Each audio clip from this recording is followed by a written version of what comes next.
Good morning dear students. तो हम अपनी क्लास शुरू कर रहे हैं बेटा। आज की क्लास में हमें रमन इफेक्ट के बारे में पढ़ना है। देखो हम क्या क्या पढ़ के आ चुके हैं। हम वाइब्रेशनल स्पेक्ट्रा पढ़ के आ चुके हैं, हम रोटेशनल स्पेक्ट्रा पढ़ के आ चुके हैं, हम वाइब्रेशनल रोटेशनल दोनों को मिला के वो जो एनर्जी लेवल्स आते हैं and then form a spectra, energy bands उसमें बन के आ रहे थे for equal distance of 2b upon में j, 2bj अपॉन में h, इस गैप में बन के आ रहे थे। ठीक है, तो हम उनके बारे में पढ़ के आ चुके हैं। इस यूनिट का ये जो एक और इम्पॉर्टेंट टॉपिक है ये अपने पास है रमन इफेक्ट। ठीक है, रमन इफेक्ट में हमने क्या पढ़ना है, रमन इफेक्ट जो पढ़ना है ना ये रमन तो इसमें हमें क्या पढ़ना है। देखो भाई, रमन इफेक्ट जो था वो हमारे इंडियन साइंटिस्ट थे सीवी रमन, उन्होंने फाइंड आउट किया था। उन्हें इसके लिए नोबेल प्राइज़ भी मिला था। 1928 में उन्होंने रमन इफेक्ट दिया था और 1930 में उन्हें इसके लिए नोबेल प्राइज़ भी मिला था। ठीक है, क्या क्या था उन्होंने, रमन इफेक्ट होता क्या है, उन्होंने क्या है एक मोनोक्रोमेटिक लाइट इंसिडेंट कराई ऑन बेंजीन और टोलिन इस टाइप के मॉलिक्यूल्स पे। ठीक है, तो उन्होंने देखा कि जिस टाइप की मैं लाइट इंसिडेंट करा रहा हूँ ऑन बेंजीन मॉलिक्यूल या फिर टोलिन का भी मॉलिक्यूल्स ले सकते हैं। ठीक है, तो वो जो लाइट जिस इंटेंसिटी से मैंने इंसिडेंट कराई उस टाइप की और उससे कम और उससे ज़्यादा टाइप की इंटेंसिटीज़ मेरे को मिली। यानी कि ये देखो, ये इंसिडेंट लाइट मैं मोनोक्रोमेटिक लाइट कराई जिसकी फ्रीक्वेंसी थी म्यू नॉट। ठीक है, ये मान लो बेंजीन का मॉलिक्यूल है, तो इस मॉलिक्यूल्स पर जब ये इंसिडेंट लाइट फॉल कराई तो 3 डिफरेंट इंटेंसिटीज़ या 3 डिफरेंट फ्रीक्वेंसीज की मेरे पास क्या है वो स्कैटरिंग लाइट आ गई। ठीक है, तो वो क्या है, एक की फ्रीक्वेंसी जितनी जिस इंसिडेंट से मैंने फॉल कराई थी उसी फ्रीक्वेंसी से आ गई। ठीक है, उसे हम बोलते हैं रिले स्कैटरिंग। और कुछ उससे ज़्यादा वाली फ्रीक्वेंसी से आई है, कुछ उससे कम वाली फ्रीक्वेंसी से आई है। जो कम और ज़्यादा से आती है उन्हें हम स्टोक्स और एंटी स्टोक्स के बारे में पढ़ेंगे, वो हम आगे देखेंगे। और इन्हें हम स्टोक्स रमन स्कैटरिंग और एंटी स्टोक्स रमन स्कैटरिंग के नाम से जानते हैं। तो इस टाइप का कुछ उन्होंने एक्सपेरिमेंट किया था। ठीक है, और इस एक्सपेरिमेंट के लिए उन्हें क्या है नोबेल प्राइज़ भी मिला था। ठीक है, तो हम इसी में आगे देखते हैं। इन 1928 sir CV Raman while studying the scattering of light, ये उन्होंने किस प्रोसेस पे बात की थी, स्कैटरिंग ऑफ लाइट पे। ठीक है भाई, बाय लिक्विड्स फाउंड दैट, और वो कैसी थी, liquids that found a beam of monochromatic light was passed through a organic liquid. वो ऑर्गेनिक लिक्विड क्या लिया है, बेंजीन या फिर टोलिन भी ले सकते हो, such as benzene, toluene etcetera. Other scattered light contained other frequencies. ठीक है, मतलब जो ये स्कैटर्ड लाइट आई ना, ये जो स्कैटरिंग के बाद जो ये हमें लाइट फॉर्म हुई उसमें हमारे पास 3 फ्रीक्वेंसीज की लाइट फॉर्म हुई। मतलब कि कुछ फ्रीक्वेंसी तो वही आई जिस फ्रीक्वेंसी से मैंने फॉल कराया था, सेम फ्रीक्वेंसी से, कुछ की फ्रीक्वेंसी उस फ्रीक्वेंसी से कम थी और कुछ की फ्रीक्वेंसी उस फ्रीक्वेंसी से ज़्यादा थी। ठीक है, such a benzene, toluene, etc. Other scattered light contained other frequency. In addition, that the incident light, such as the scattering, is called the Raman scattering.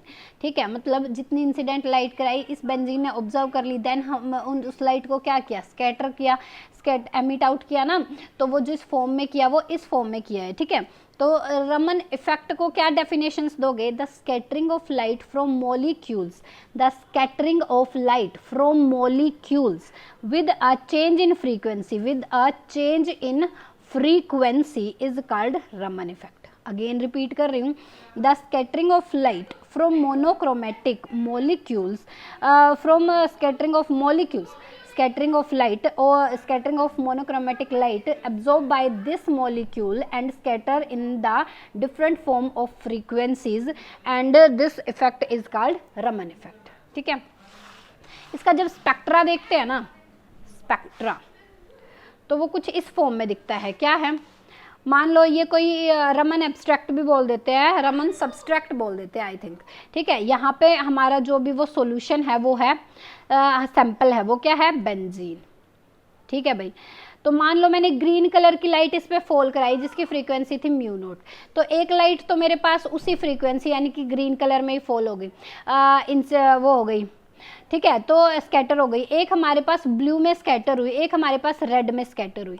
तो जो हमारे पास ग्रीन में स्कैटर हुई उसकी फ्रीक्वेंसी तो जितनी ग्रीन की थी उतनी ही होगी।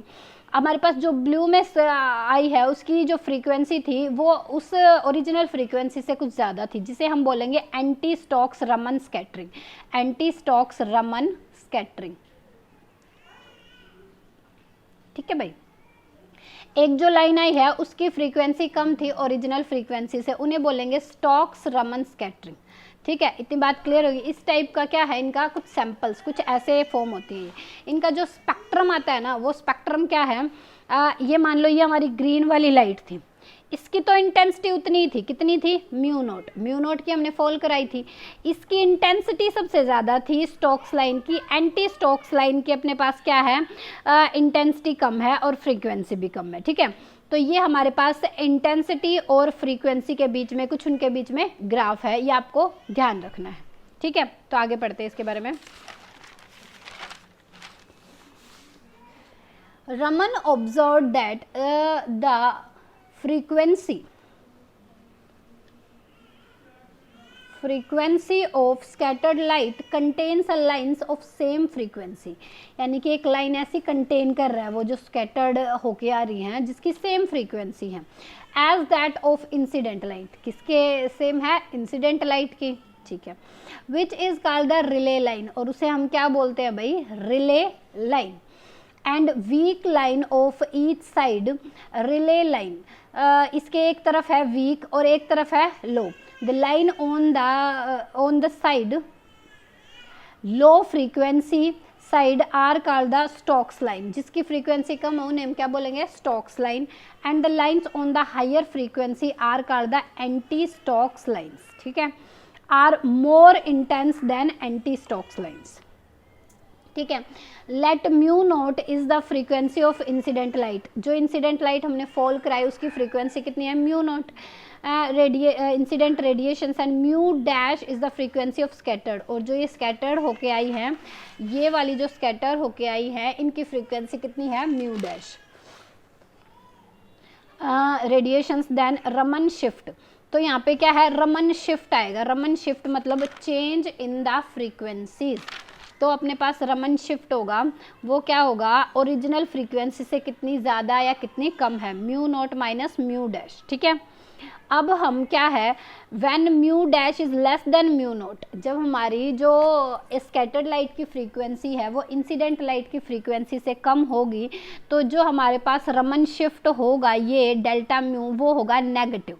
ठीक है, तो Raman spectra is said to be consisting Stoke line, यानी कि जब रमन शिफ्ट की वैल्यू नेगेटिव आए तो जो स्पेक्ट्रा आएगा उसमें रमन स्पेक्ट्रम जो होगा उसमें कौन सी लाइंस कंसिस्ट होंगी, स्टोक्स लाइन। स्टोक्स लाइंस मतलब क्या थी, जिनकी फ्रीक्वेंसी ओरिजिनल फ्रीक्वेंसी से कम है। व्हेन जो अपनी स्कैटरिंग लाइट की फ्रीक्वेंसी ज़्यादा है इंसिडेंट लाइट की फ्रीक्वेंसी से, देन ये जो रमन शिफ्ट है उसकी वैल्यू होगी पॉजिटिव। देन जो लाइन फॉर्म करेंगी वो क्या होंगी, एंटी स्टोक लाइन, और उनकी फ्रीक्वेंसी क्या है, ओरिजिनल फ्रीक्वेंसी से ज़्यादा है। ठीक है, when mu dash is equal to mu naught, मतलब कि जब हमारे पास दोनों फ्रीक्वेंसीज की वैल्यू होगी तो रमन शिफ्ट की वैल्यू कितनी हो जाएगी भाई, 0 हो जाएगी। The Raman spectrum is said to be consist of a Rayleigh line, तो उस टाइम जो लाइन फॉर्म होगी उसे हम क्या बोलेंगे, रिले लाइन। ठीक है, तो ये इंट्रोडक्शन था कंप्लीट। तो क्या सा स्पेक्ट्रा फॉर्म होगा, इस टाइप का कुछ स्पेक्ट्रा फॉर्म होगा। ये हमारी फ्रीक्वेंसी है, ये इंटेंसिटी, इन दोनों के बीच में ग्राफ है, ये हमारी एंटी स्टोक लाइन आती है, ये हमारी स्टोक्स लाइन होती है, और ये हमारी रिले लाइन होती है। ठीक है, इसके बारे में मैं आपको बता के आ चुकी हूँ। इनकी फ्रीक्वेंसी, एंटी स्टोक लाइन की फ्रीक्वेंसी क्या होती है, ज़्यादा होती है, mu dash is greater than mu naught. इसकी फ्रीक्वेंसी यानी कि mu dash is equal to में म्यू नोट। स्टोक्स लाइन की फ्रीक्वेंसी क्या होती है, mu dash is less than of mu naught. ठीक है, समझ में आ गया आपको। ठीक है भाई, अब देखो ये तो था रमन इफेक्ट का इंट्रोडक्शन। ठीक है, इसी तरह ये जो अपने पास फ्रीक्वेंसी कम या ज़्यादा फॉर्म हो रही है, ये क्यों फॉर्म हो रही है, तो इनके रीज़न के लिए हमें इसको क्वांटम मैकेनिकली और क्लासिकली स्टडी करना पड़ेगा। तो एक तो हम देखेंगे quantum mechanically treatment of Raman effect और एक हम देखेंगे classical treatment of Raman effect, ठीक है। तो क्लासिकल ट्रीटमेंट हम आज ही कर लेते हैं, क्वांटम ट्रीटमेंट इसका मैं कल कराऊंगी, ठीक है भाई। आज हम करेंगे classical theory of Raman effect. तो classical theory of Raman effect को जानने से पहले आपको ये एक सिचुएशन जाननी होगी। मान लो ये अपने पास कोई भी मेटल है, ठीक है, तो वो क्या है, हमने अभी यहाँ पर ना कोई इलेक्ट्रिक फील्ड अप्लाई नहीं किया। जब हम यहाँ पर कोई भी इलेक्ट्रिक फील्ड अप्लाई नहीं करते हैं तो वो हमारे पास क्या होते हैं, पॉजिटिव और नेगेटिव के सेंटर कोइंसाइड करते हैं, यानी कि इस टाइप के सिचुएशंस को हम इक्विलिब्रियम सिचुएशंस बोल देते हैं। जब मान लो इसी सिचुएशन पर मैं क्या है इलेक्ट्रिक फील्ड अप्लाई कर दूं, मतलब उसकी वैल्यू नॉट इक्वल टू 0 है। यहाँ पे मैंने डॉटेड लाइन से शो किया है, यहाँ पे मैंने किसे बैटरी से जोड़ दिया, तभी तो इलेक्ट्रॉन चलना शुरू करेंगे, तभी उसमें क्या है इलेक्ट्रिक फील्ड आएगी। इलेक्ट्रिक फील्ड की डायरेक्शंस क्या होती है, पॉजिटिव टू नेगेटिव। ये हमारा पॉजिटिव टर्मिनल है, ये हमारा नेगेटिव, यहाँ से नेगेटिव जाएंगे, यहाँ से पॉजिटिव जाएंगे, ठीक है। मान लो इसका V पोटेंशियल है तो यहाँ पे 0 जाएगा, यहाँ पे V जाएगा, तभी तो V पोटेंशियल होगा। पोटेंशियल हमेशा डिफरेंस में मेजर होता है, पोटेंशियल कोई टर्म डिफाइन नहीं है, पोटेंशियल डिफरेंस टर्म डिफाइन है, ठीक है भाई। तो ये अपने पास डेल्टा V मेरे पास कितना आ गया V, ठीक है। अब जब मैंने इसे बैटरी से कनेक्ट कर दिया तो यहाँ पर क्या है एक इलेक्ट्रिक फील्ड जनरेट होगी जिसकी डायरेक्शन होगी पॉजिटिव टू नेगेटिव, ठीक है। जो अंदर वाले चार्जेस होंगे ना अब वो अलाइन होने शुरू हो जाएंगे, मतलब पॉजिटिव की तरफ नेगेटिव चार्ज आना शुरू हो जाएगा, नेगेटिव की तरफ पॉजिटिव चार्ज आना शुरू हो जाएगा, ठीक है। अब देखो ये दो चार्जेस है, इनके बीच में कुछ डिस्टेंस भी आ गया, ठीक है। जब दो अपोजिट चार्जेस हो उनके बीच में कुछ डिस्टेंस हो और वहां पर अप्लाइड हो इलेक्ट्रिक फील्ड, तब जो अंदर की सिचुएशन होगी एज अ काम करेगी इलेक्ट्रिक डायपोल की तरह, ठीक है। डायपोल क्या होता था, एक अपने पास पॉजिटिव चार्ज है, एक अपने पास नेगेटिव चार्ज है, and they are separated by a distance जिसे हम लेते थे 2a। तो यहाँ पे डायपोल मोमेंट को मैं किससे शो करती थी, इलेक्ट्रिक डायपोल मोमेंट को P से। तो ये अपने पास क्या हो जाएगा Q इंटू में 2a, और ये सेपरेटेड चार्ज है और इसकी डायरेक्शन क्या होती है नेगेटिव टू पॉजिटिव। P की डायरेक्शन क्या होती है negative to positive. Same situation यहाँ पे होगी। अब देखो इलेक्ट्रिक फील्ड है तो अंदर भी जो चार्ज है तो अंदर एक इंड्यूस होनी शुरू हो जाएगी इलेक्ट्रिक फील्ड। जो इलेक्ट्रिक फील्ड इंड्यूस होगी उसकी जो डायरेक्शन होगी ना इस एक्सटर्नल इलेक्ट्रिक फील्ड से क्या होगी अपोजिट होगी। यहाँ पे ये EI है, ये क्या है इंड्यूस इलेक्ट्रिक फील्ड है, ठीक है। ये इंड्यूस इलेक्ट्रिक फील्ड डिपेंड करेगी, या फिर ये जो डायपोल यहाँ पे आएगा डायपोल मोमेंट जो आएगी ये डिपेंड करेगी on the strength of electric field. मतलब जितनी ज़्यादा मैं इलेक्ट्रिक फील्ड यहाँ पे पास कराऊंगी, जितनी ज़्यादा इलेक्ट्रिक फील्ड की स्ट्रेंथ होगी उतनी ही ज़्यादा यहाँ पे डायपोल मोमेंट होगी। इतनी बात क्लियर हुई। ये सारी सिचुएशंस अच्छे से समझ में आ जानी चाहिए, ठीक है। और इस वाली स्टेट को हम इक्विलिब्रियम स्टेट बोलते हैं। अच्छा इक्विलिब्रियम स्टेट क्या होती है, इक्विलिब्रियम स्टेट होती है भाई F net is equal to 0, मतलब हर तरफ से जहाँ पे वहाँ पे जितना भी फोर्स लग रहा है वो क्या हो रहा है 0 हो जा रहा है, यानी कि यहाँ पे पॉजिटिव और नेगेटिव के सेंटर जो है कोइंसाइड करके जा रहे हैं, अलाइन ही नहीं हो रहे, ठीक है, पॉजिटिव नेगेटिव, ठीक है। तो ये कोइंसाइड करके जा रहे हैं। तो इस टाइप की सिचुएशंस को मैं क्या बोल रही हूँ इक्विलिब्रियम स्टेट, ठीक है। इतनी बात समझ में आई तुम्हें अच्छे से। आगे देखो, when an electric field is applied on a molecule, the polarization of molecule take place.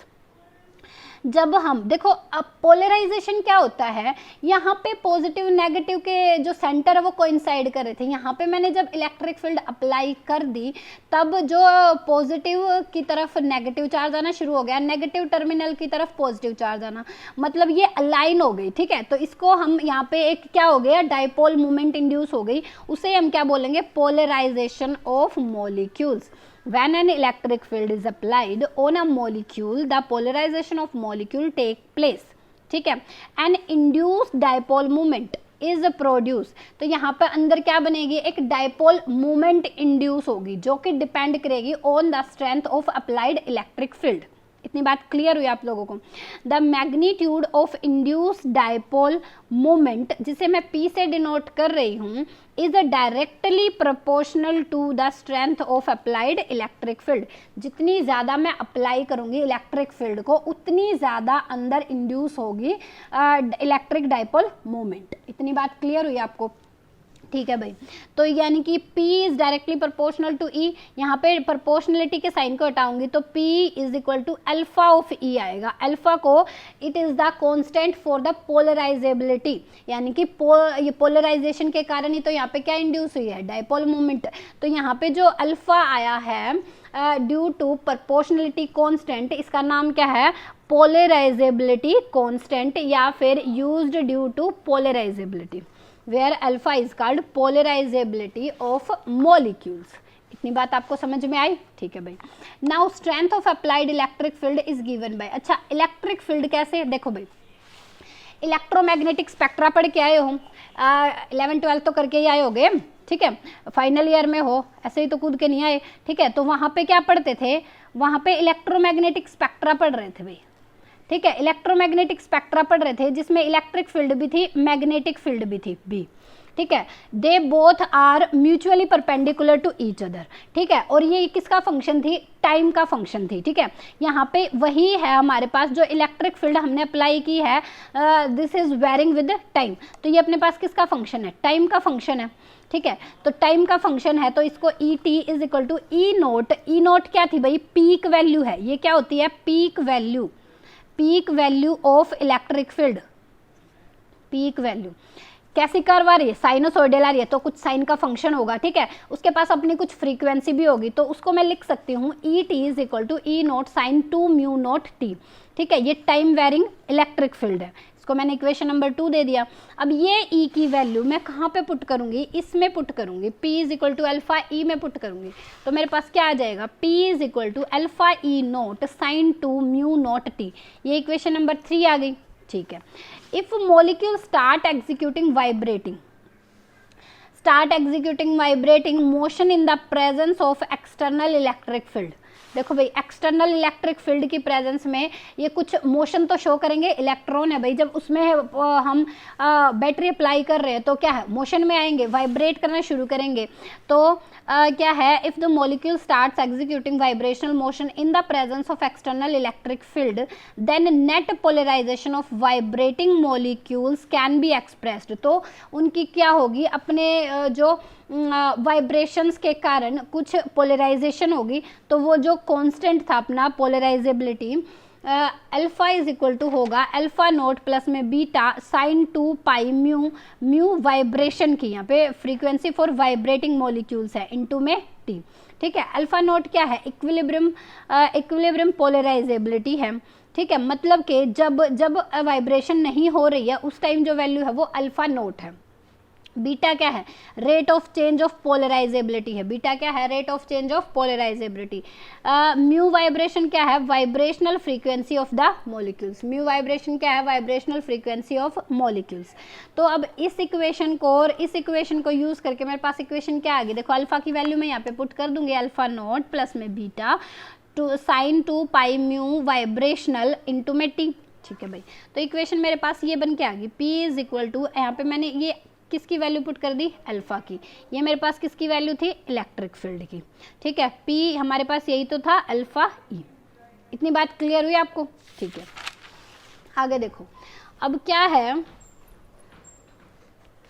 यहाँ पे मैंने कुछ नहीं किया, ब्रैकेट ओपन कर दी है, क्या है, अल्फा नोट ई नोट को मैं आगे लिख लिया, मैंने आगे लिख लिया, ठीक है। तो ये क्या हो गया, sine 2 mu note T plus में E nought beta sine 2 mu note T sine 2 mu vibrational into में टी, ठीक है।